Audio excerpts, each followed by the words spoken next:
Parang biglang tumigil ang mundo ko sa oras na to. Simpleng halik lang ang ginawad niya ngunit hinaplos nitong buong puso ko. It's just a small kiss pero para bang nakalimutan ko lahat ng pangungulila at pagkamuhi na pinagdaanan ko sa 5 taon na yon. Sa simpleng halik na to. Nang maramdaman kong nilayo nito ang muka ay saka pa lamang ako nagmulat ng mga mata. I'm sorry. Can't help it. He uttered pero pipikit-pikit ng mga mata niya at marahan itong napasandal sa gilid ng elevator. Tanging paglunok lang ang naging reaksyon ko dahil na rin sa samot-saring emosyon. Alam ko namang lasing lang siya pero gustong maniwala ng puso ko na baka unti-unti na ako naalala ng puso niya. Kahit malabo ako makilala ng isipan niya. Huminga ako ng malalim na makitang napahilot ito sa kanyang sentido.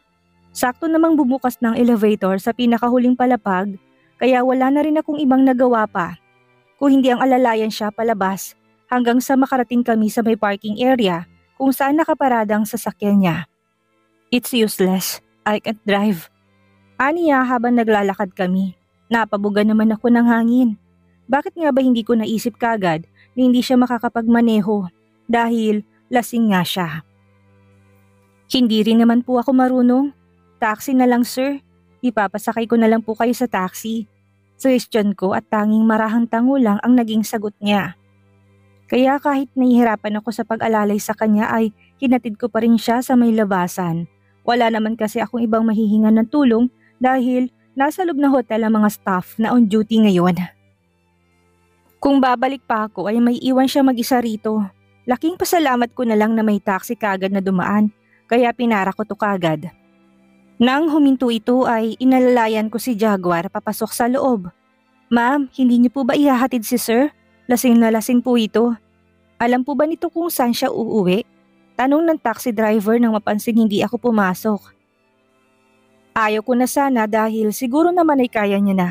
Kaso hindi pa man lang ako nakakasagot para tumanggi ay biglang nagsalita si Jaguar. Ouch! Come with me please.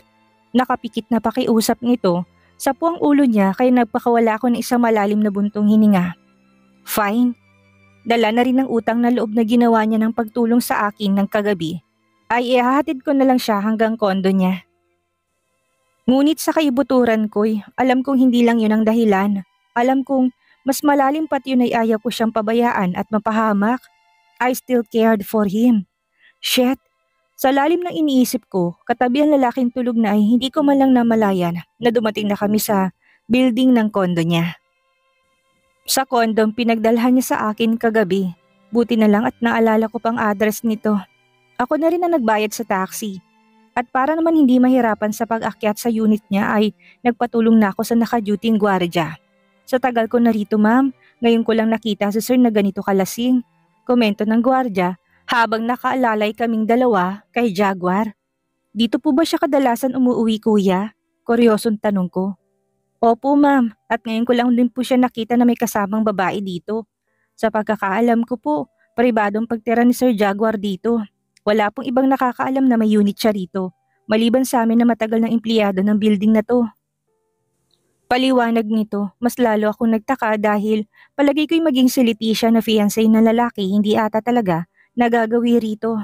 Sinabi na rin sa akin ni Jaguar kaninang umaga na hindi niya ako dadalhin dito kung nanditong babaeng yon. At sa sinabi ng gwardiya na ngayon pa lang niya, nakita may kasamang babae si Jaguar. Ibig sabihin ay ako pa lang ang babaeng nadala niya dito? Ngunit bakit naman ako pa? Ayaw ko na lang mag-assume at bigyan pa ng ibang kahulugan ng lahat. Maaaring nagkataon lang talaga na akong unang dinala niya dito dahil tinulungan niya lang ako. Wala yung ibang ibig sabihin. Pero how about the kiss a while ago? Wala din ba yung ibang ibig sabihin? Aligaga ang isipan ko na makarating kami sa unit ng lalaki. Nagpasalamat ako sa gwardiya at nagbigay pa ng tips sa tulong na ginawa nito. Ayaw pa nga sanang tanggapin kaso pinilit ko talaga. Gamit ang fingerprint ng lalaki na buksan kong condo unit niya. Agaran ko tong pinahiga sa sofa nang makapasok kami. Hingal na hingal ako naupo pagkatapos. Ngayon ko mas naramdaman ng pagod. Pagod na nga ako galing sa sandamakmak na pina-arrange niyang dokumento. Ay nadagdagan pa lalo. Siguro naman ay maayos na siya rito. Panatag na akong makakauwi. Kaso, anong malas nga naman ang bigla na lamang itong napaubo. Shit, I want to vomit. Sambit nito kaya napangangakot dali-daling tumayo.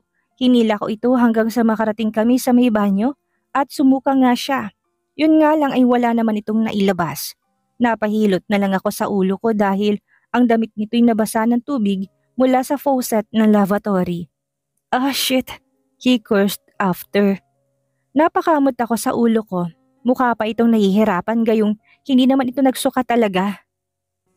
Nakapikit itong sumandal sa lavatory. Sir, hubarin niyo po yung damit niyo para makapagpalit po kayo ng masusuot. Nginig pang boses ng sambit ko. Wala naman itong mali siya pero kasi bigla kong naalala na noon ay nakita ko ng lahat sa kanya. Pero ngayon ay kinakabahan ako kahit makita man lang hubad na katawan niya pang itaas. Ang init, I want to bath. At mas lalong nayanig ang buong sistema ko nang bigla na lamang ako nitong hilahin. Kaya tumama ako sa malapad niyang dibdib. Sir! Napatili ako ng maramdaman ng katawan kong tubig na nagmumula sa shower. We'll take a bath together. At huli na para umalma dahil mabilis na nabasa ang buong saplot ko. At ang mas lalo kong hindi inaasahan ay ang paghawak nito sa aking baba para iangat ang aking mukha. Kita ko nagbabagang mga mata nito na puno ng pagkasabi kahit mababanaag din ang kalituhan. Sino ka ba talaga? Why can't I resist you? Why my heart can't stop beating when I'm with you? He sincerely asked kaya napatanga ako. At bago pa man ako makapagsalita ay inangkin itong muli ang aking mga labi. Ngunit hindi na ito simpleng halik lang kagaya kanina. Kung hindi halik ito na puno ng pagkauhaw at pagkasabik. Marahan kong ipinikit ang mga mata para namnamin ang bawat hagod ng labi niya. Sumisigaw ang kabilang parte ng utak ko na mali ito dahil nakatali na siya sa ibang babae.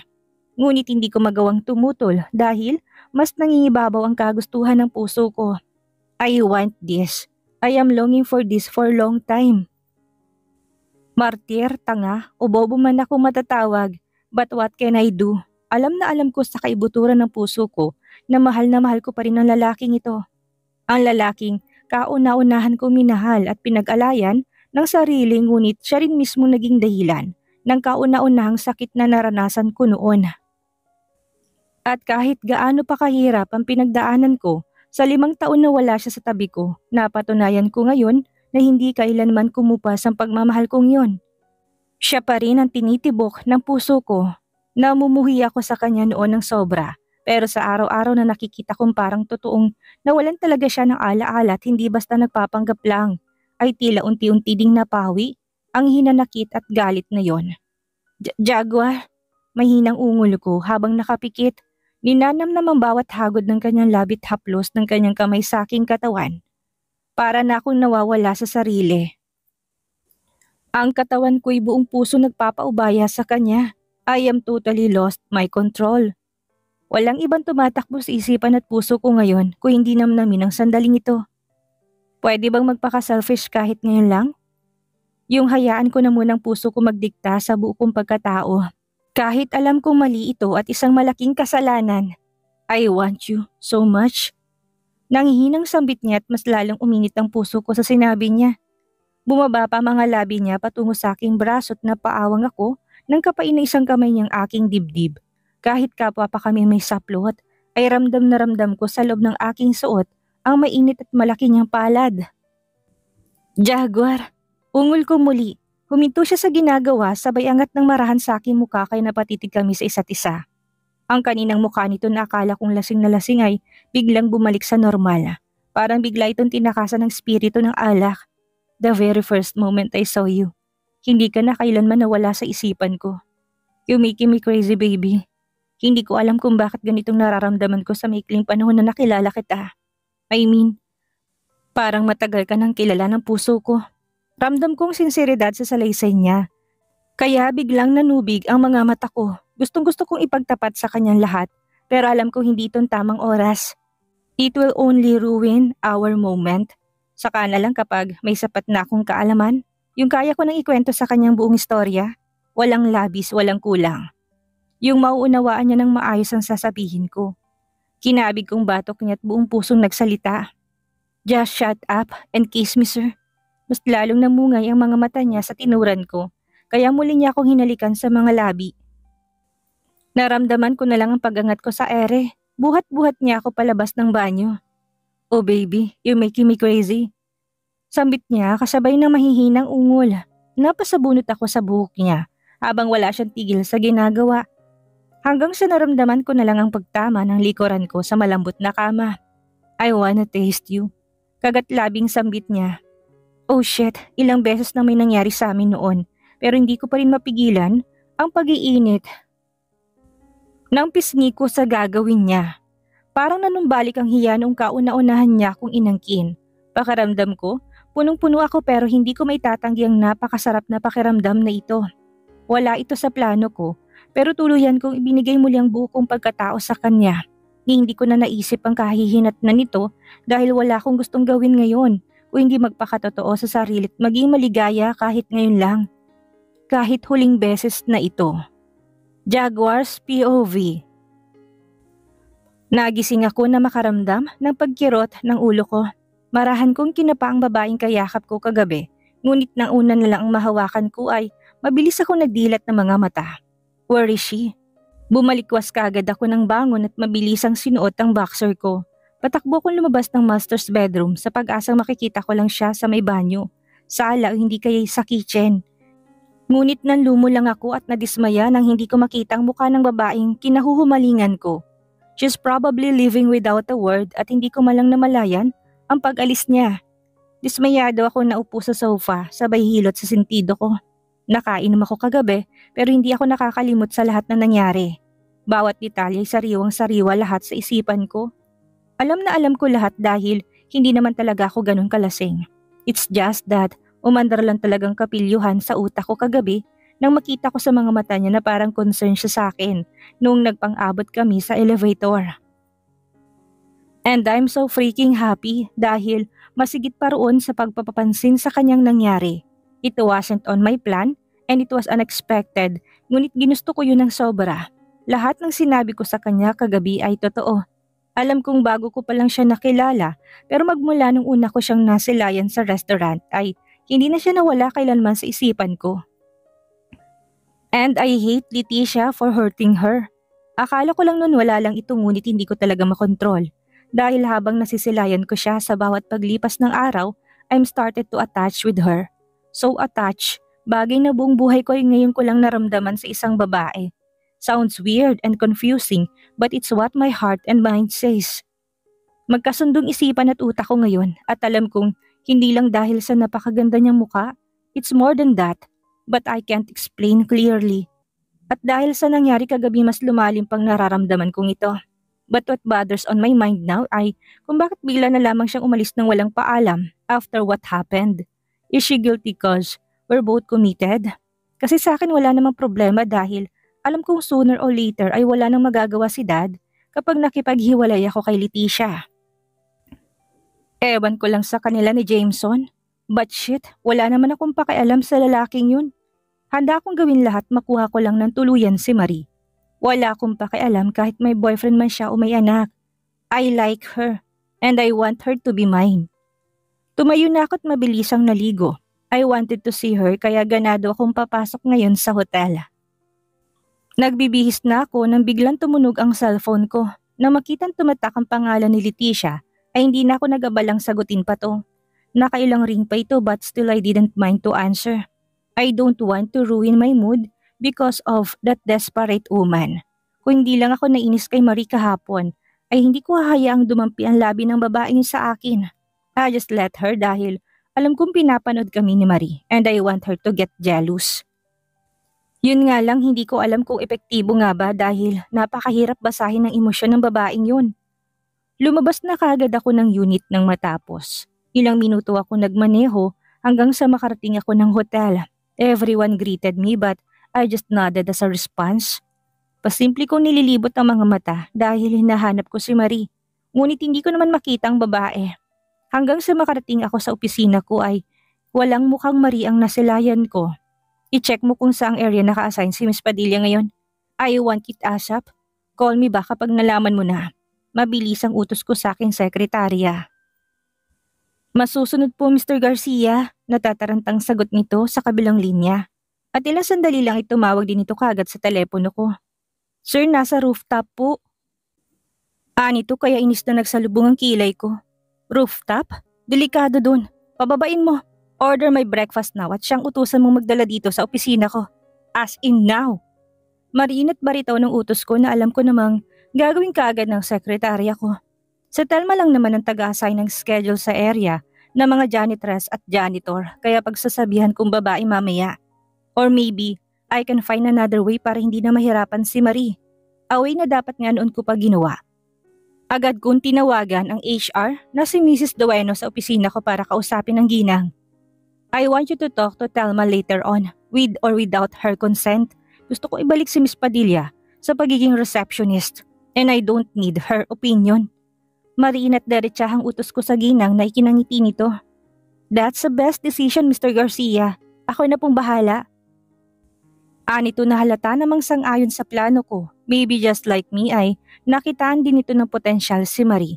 But well, hindi naman din potensyal nun ang pinakadahilan ko. I just want her to work comfortably. Yung magaan lang at hindi na siya mahihirapan pa. Bagay na dapat noon ko pa ginawa. Sadyang pinangunahan lang ako ng kalituhan. Excited ako naghintay kay Marie. Kaya nang bumukas ang pintuan ni napatayo kaagad ako. Kaso hindi mukha nitong bumungad sa akin kundi mukha ni Leticia na nanggagalaiti sa galit. What the heck, Jaguar? Kagabi pa ako tawag ng tawag sa'yo. Pati kanina. But you're not answering your phone. Galit na sigaw nito pero nanatili lang akong kalmado at muling umupo sa swivel chair ko. Pwede ba, Leticia? Huwag mo akong simulan. Kailan ko pa nga ba sinagot ang mga tawag mo? Sarkastikong sagot ko na nagpatameme sa kanya. Namumula na rin ang mga mata nito na parang maiiyak. But I thought we're fine now. You even responded to my kisses yesterday, babe. Maluhaluhang mga matang tura nito. Nang dahil lang dun, umasa ka na kagad. You knew in the first place na si daddy lang nagdesisyon sa sapilitang engagement natin. So stop acting like everything between us is fine. Aren't you tired of pretending? Sambit ko sa realidad na tuluyang nagpaluha sa babae. What are you saying, Jaguar? Garalgal ang boses nito. Noon pa man alam mo ng totoong nararamdaman ko and I don't want you to give false hope. Just move on, Leticia. Find a man na kaya kang mahalin pabalik. We will not be happy either if we're going to pursue this engagement. Parang kampaliwanag ko na nagpaawang sa mga labi nito. Sa tingin mo, basta-basta ko na lang bibitawan ng ilang taong pagtsatsaga at paghihintay para lang sa wala? Jaguar, maayos na tayo. Bakit man ata biglang nagbagong isip mo? May iba ka ba? Nakahanap ka ba ng iba? Hindi ako makakapayag. Akin ka lang, Jaguar. Akin ka lang. Asik nito. The nerve. Mas lalong umigting ang pangako. Hindi ko gustong naririnig na para bang pinangangalandakan itong pagmamay-ari niya ako. Never tayong naging maayos dahil in the first place ay sapilitan lang naman ang lahat sa atin. Our parents both knew too. At hindi rin kita pinaasa. Ikaw lang ang umasa. May nahanap man akong iba o wala. Labas ka na sa personal kong buhay. I'm tired of this shit, Leticia. Dapat matagal ko na tong ginawa. Let's set ourselves free. Walang paligoy-ligoy na salaysay ko. Hindi ko pa dapat ito sasabihin ng ganito kaaga, ngunit sinagad niyang pasensya ko. Lumapit ito sa akin at pinagsusuntok ang dibdib ko. Hayop ka! No way! Hindi ako makakapayag! Hindi! Nag-hysterical ito habang umiiyak. Hinawakan kong braso niya dahil nasasaktan na rin ako sa malakas na hampas nito. My decision is final. Umalis ka na hanggat nakakapagtimpi pa ako. Mariing tugon ko. Hindi ako basta-basta sumusuko, Jaguar. Pagbabayarin kong babaeng umagaw sa akin, magbabayad siya.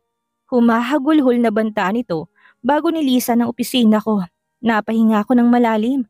Leticia is such a wicked woman, kaya gagawin ko rin lahat para hindi madami ditong babaeng kinababaliwan ko. I will protect Marie at all cost. Ngayong may puwang na sa puso ni Jaguar si Marie, kahit hindi pa niya ito lubusang naaalala. Hanggang saan ang kaya niyang gawin para sa dalaga? Ano ang gagawin ni Leticia ngayong nakikipaghiwalay na sa kanya si Jaguar? Yan ang ating aalamin sa susunod nating kabanata.